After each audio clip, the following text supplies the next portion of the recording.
bigger than her. Oh, That's bigger than my head.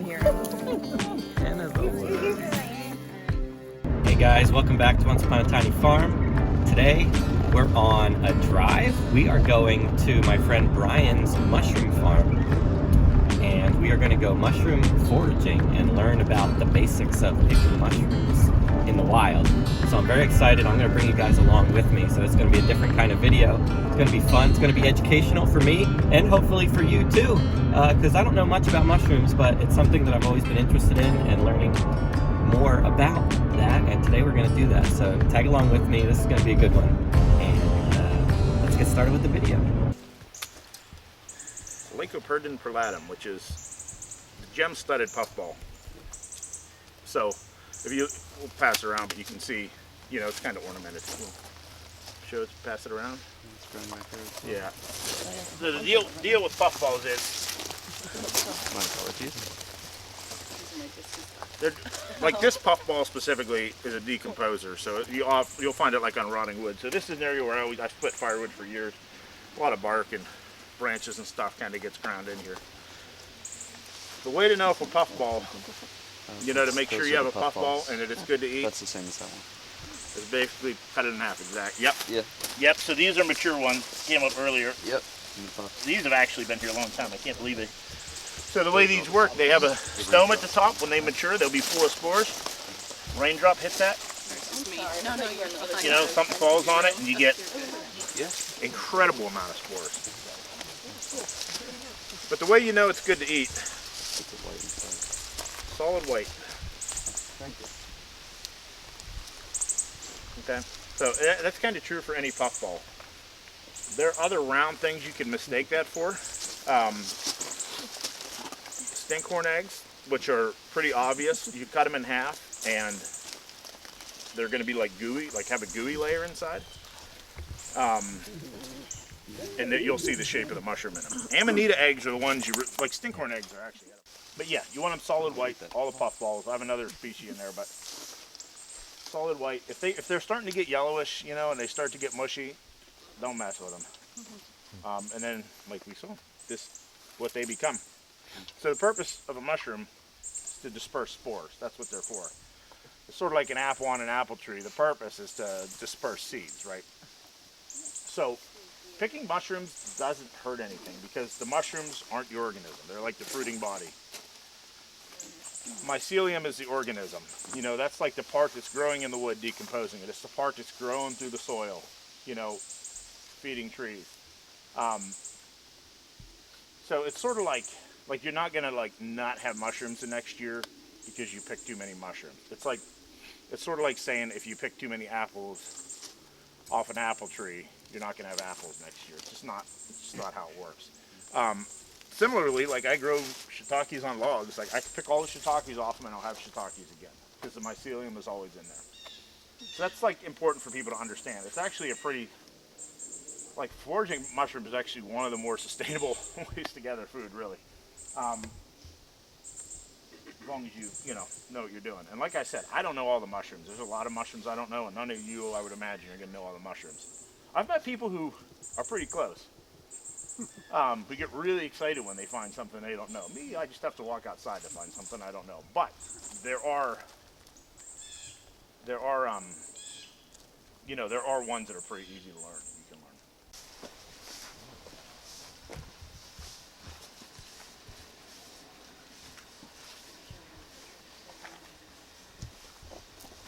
Yeah. There could be different colors. White is pretty common, but so that white stuff is what's growing through those bags, and then they'll produce mushrooms as the fruiting body. The ones we work with that we're growing like on the logs that we're growing in the bags, those are decomposers, right? So what they're doing, the difference between a plant and a mushroom is, or a fungi is, you know, plants make their own food, right? Photosynthesis. Well, fungi have to get them somewhere else. So there's a couple ways they do that. They break down dead material, like what's happened in those bags. So sawdust, hardwood fuel pellets with the shiitake, you know, wood. You have like bring a one cap in. Let's see one, but or no, actually that's a one cap. Like this guy specializes in growing on mulch. So hardwood chips. We grow them on straw sometimes. You'll see them. You know, I've seen them in floodplains growing on like big piles of leaf litter. So they kind of specialize in breaking down mulch like that. So you have different species specializing in different things. Working on different types of wood, and some are, you know, some like these honey mushrooms will break down a lot of different type of wood. And then you have mycorrhizal mushrooms. Those are also kind of critical to the environment. You figure if you didn't have mushrooms breaking things down, everything would be buried in wood and leaves, you know. So absolutely critical, which is why there's so many varieties of them, because it's such an important function. It's like there's a lot of insects that pollinate because it's like such an important function. You know, there's a lot of different plants that photosynthesize because it's like a critical ecological function. So, you know, breaking things down is sort of the same thing. Also, like mycorrhizal fungi are critical. So what that means is, you know, basically it's mushroom fungus in relationship to a plant. So what we grow are the things that are kind of easy to work with. They're just breaking things down. So we give them something they want to break down, and they go through their life cycle. They break that down. They get their energy from it. They produce a fruiting body, which we call mushroom, and we eat. The mycorrhizal fungi are actually in relationship with a plant. I think it's something like 75% of the plants on Earth or something form mycorrhizal. It might even be like 90%, but the majority of plants form mycorrhizal relationships. So you might have an oak tree, and this root is associated with chanterelles, and this one is associated with, like, you know, like an amanita like this. Like a tree can have more than one associate. But they're basically, you know, that mycelium interjoins with the roots, and it massively increases the surface area. So they specialize breaking down rocks, soil, debris, getting all those nutrients that a tree, you know, it majorly increases the ability of that plant, tree, shrub, whatever, to get nutrients. So they are feeding that tree nutrients, increasing its ability to uptake water because you have more surface area of the roots. And that tree in turn is feeding it carbohydrates that it makes through photosynthesis. So it's like a mutually beneficial relationship. And that's sort of what's driving everything going on around us. Like, we all intuitively know, like, the difference between a cucumber and a zucchini. But it's a hard thing to do. You know, if you think about the language to describe it, it's not an easy thing to describe. So when you get into mushrooms, you get into pretty technical, pretty, you know, pretty specialized language. But all the books have, you know, definitions in the back. That's because, like, we're trying to describe something that's not obvious to us, you know. But it is like a lot of, I mean, it's stuff you can learn. You can learn to recognize it on sight, just like you can learn to recognize a tomato on sight. And to do that, you don't have to know every plant. You have to know a tomato plant, or you have to know a zucchini plant. You know, you have to know an apple tree. You know, you don't have to know every tree to be able to identify an apple. And that's how it is with mushrooms, truly. But that said, like, the things that you're going to eat, you should know, you know, what could look like them. Parts of a mushroom, like cap and stem mushrooms particularly. Like, obviously you have a cap, you know, you have your gills.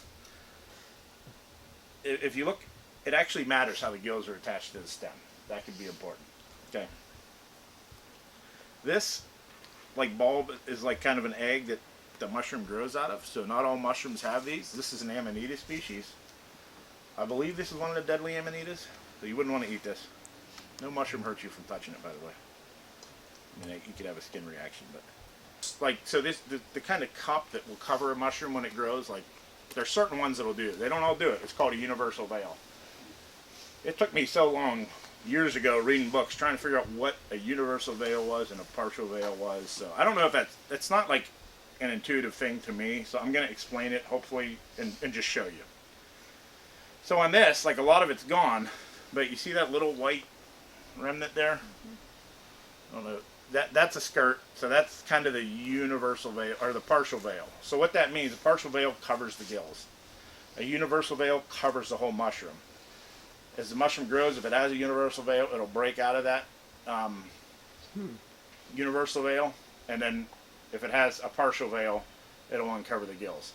So that's really important. Like for something like this, if you didn't know what this was, to look at it,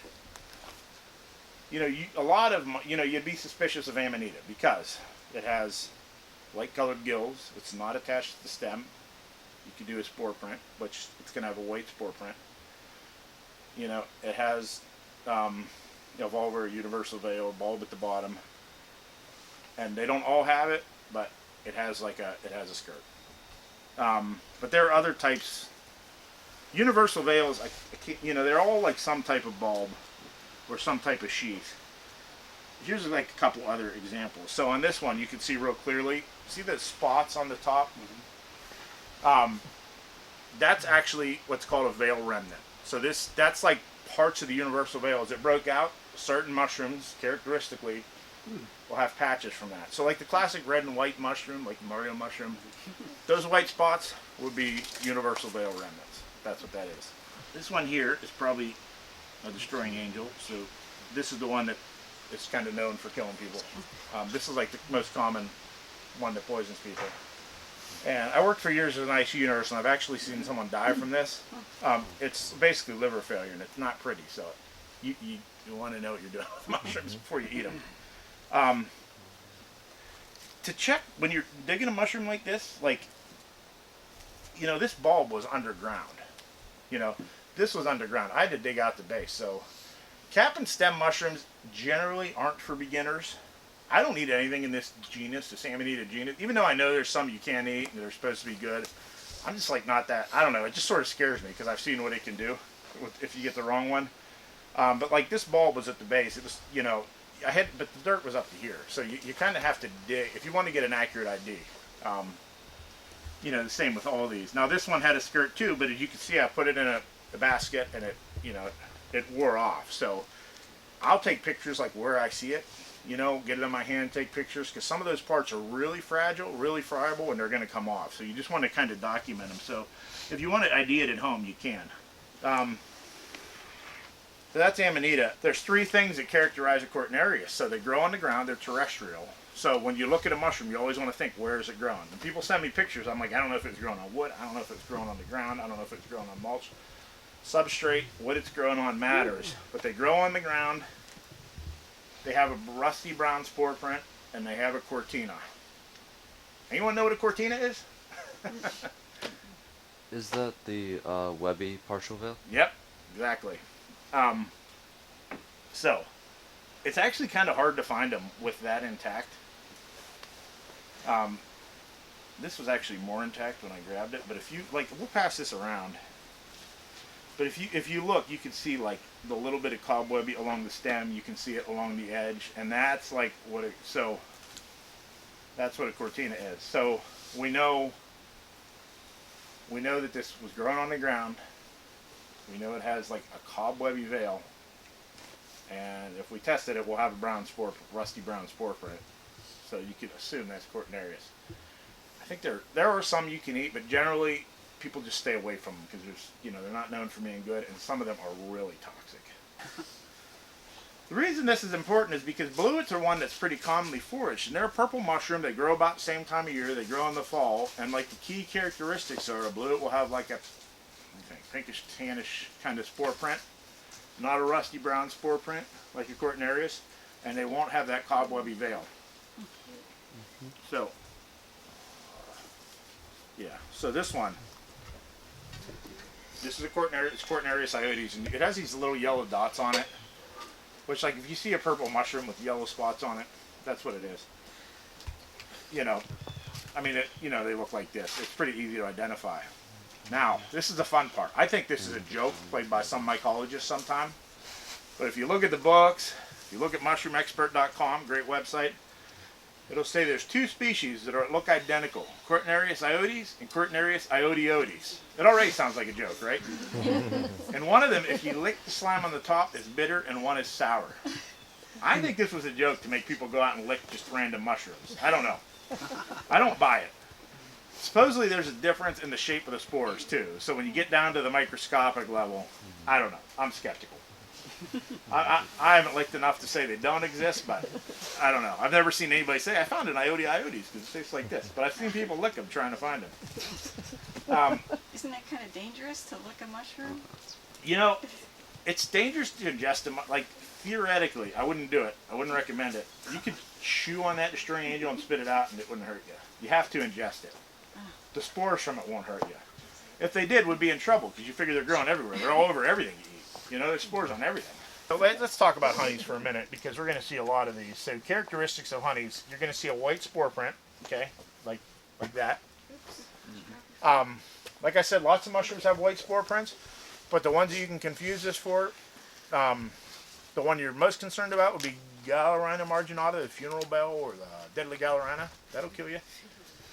It doesn't really look quite the same, but it is a brown mushroom that'll grow on wood, and it does have a ring, but it'll have like a rusty brown spore print. It will not have a white spore print, and they're sulfur tufts, which the gills will get kind of greenish, and they have kind of a greenish spore print. But like these have a white spore print. They have that. You see all that like black kind of like hairs. If you look under like a hand lens, that like look kind of hair-like on the top. Really characteristic of honeys, like that 5 o'clock shadow look. And there are ringless honeys, but most of them have like a veil, partial veil. They have a ring like that. They'll grow clustered, usually like right on stumps. But you'll see them coming off roots, so you'll see them like growing singly on the ground, like that. The artist conch we were talking about. Much smaller, much flimsier, but still woody. Like you wouldn't want to eat it. But I don't know. There's research with cancer and stuff. Somebody just told me their dog is on it because it has like spleen cancer. There's several mushrooms that look like this on the top, but this one has solid white pores on the bottom, at least when it's young. There's like a violet tooth polypore that if you look under hand lens, it's kind of tooth, but it's like very clearly violet underneath. And we'd probably find some of that too.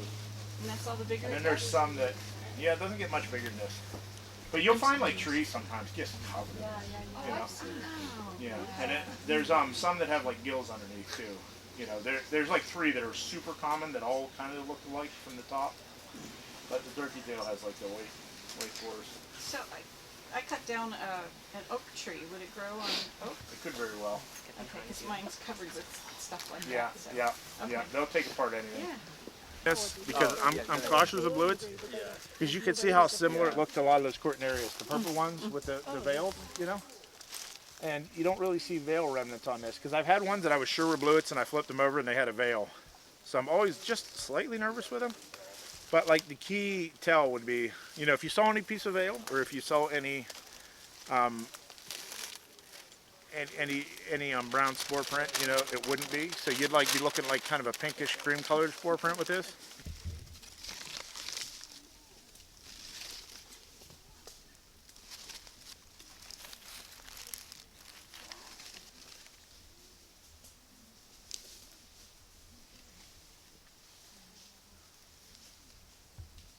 I kind of wonder, oh, I know what it is, actually.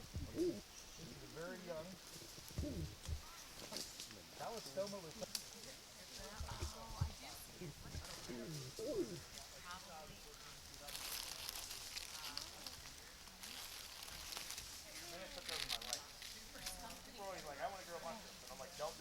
It's like those kind of Amanita would be like where you see a lot of times you'll see the skirt tear away on the veil.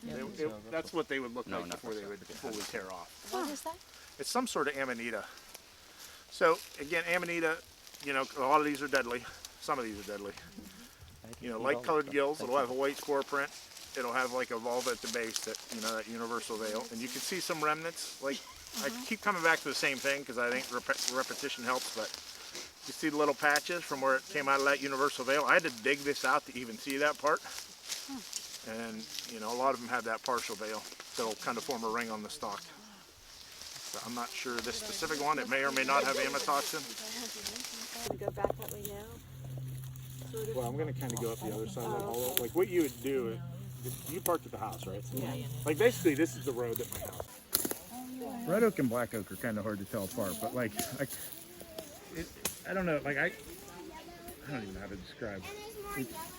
It tends to have like that kind of green ridges. It's like a lot flatter bark. Cool, man. I'm really curious. Was that the hen of the woods thing? Is it right? Nice, yeah. What is it smelling? You want to smell it? Is that a maitake? Yep. That is my I'll have to turkey, take a head of the picture woods, sheep's head. of you And with it the man looks at the cool. car. On the ground. Base of the tree. Yep. Wow. Like this, but a big chicken of the Man, one. I came walking up through there looking the other night. I was going to check a couple spots up here, and that guy, that chair that was in the bottom Yeah. of the tree, there was a guy there hunting. So I turned around. It was right. I knew. Oh, That's bigger than my Fit head. in here. hen of the Bigger woods. than my head. All right. Right Older. here. It's older, I think. But Was it there's on no the log more. or on the ground? No, it was on the ground. Yeah, that's cool. I've never tried No, it's dirt. Somewhat like seafoody. I don't know. I didn't smell it. Is this supposed to It smells Oh, it does. Vaguely a little bit. Yeah. And maybe that's just my I don't know. like, shrimp. Of the woods. I've never seen that before. Very cool looking. It is, isn't it? He says that edible? He says it, yes. Looks like there is a cobweb, but that may just be a spider. Yeah, like these are yellowfoot chanterelles. Chanterelles are beautiful. You can eat those? Yeah, yeah. So there's wax caps that look pretty similar to these. These have like the hole in the middle. They have like what they call false forking gills. You know, they're not like real like distinct blade-like gills. They fork. Yeah, these are cool. I really like these.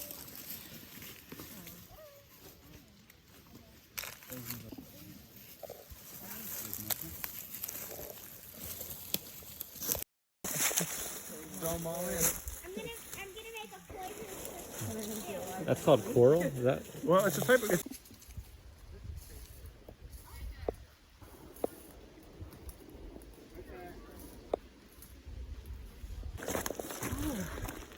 Like a violet too. Yeah. But Turn it's it over. not- but it's not. It's not. Nope. It's like. Evan! Come here. It's a stinkhorn egg sometimes. Remember? Dragon side. Yep. So that would be like the slimy jelly part. Yeah. Stink. No, give it a big whiff. You want to take that home? I think she saw your face. Stinkhorn. Does it have?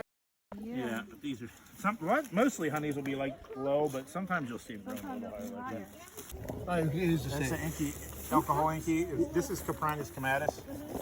Are those shaggy men? Yeah. Yeah. What will happen after they're They're gonna turn to ink.